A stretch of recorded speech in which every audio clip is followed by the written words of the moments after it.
Hi అండి. ఈరోజు మనం ఎండు రొయ్యల కర్రీ ఎలా చేయాలో చూద్దాం.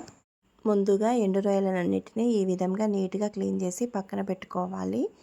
తర్వాత ప్యాన్ పెట్టి ప్యాన్లో రొయ్యలు వేసి కొంచెం వేయించి తీసేసి అదే ప్యాన్లో ఆయిల్ వేసి ఆయిల్ హీట్ అయినాక 4 పచ్చిమిర్చి చీలికలు సన్నగా తరిమి పెట్టుకున్న ఉల్లిగడ్డ ముక్కలు వేసి కొంచెం ఫ్రై అవ్వనివ్వాలి. కొంచెం ఫ్రై అయ్యాక అందులో అల్లం వెల్లుల్లి పేస్ట్, కొంచెం పసుపు, కొంచెం కారం, సరిపడా ఉప్పు వేసి కలిపి మూత పెట్టి సిమ్లో పెట్టాలి.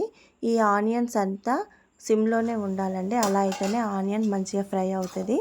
తర్వాత ఇందులో వేయించి పెట్టుకున్న రొయ్యలను వేసి కొంచెం సేపు మళ్ళీ కలిపి మూత పెట్టాలి.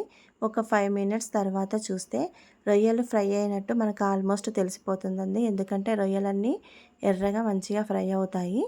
తర్వాత ఇప్పుడు కొంచెం కొత్తిమీర, కొంచెం ధనియాల పొడి వేసి మళ్ళీ ఒక 2 మినిట్స్ స్టవ్ మీదనే ఉంచి కుక్ చేసి తర్వాత స్టవ్ ఆఫ్ చేసుకుంటే ఎంతో రుచిగా ఉండే రొయ్యల ఫ్రై రెడీ అండి. ఇది అన్నంలో వేసుకొని తింటే చాలా అంటే చాలా బాగుంటుంది. మీరు ఎప్పుడైనా ఈ విధంగా ట్రై చేశారా? చూడండి. ట్రై చేయకపోతే మాత్రం ఖచ్చితంగా ఈ విధంగా ట్రై చేసి చూడండి, ఎంతో బాగుంటుంది. చాలా బాగుంది.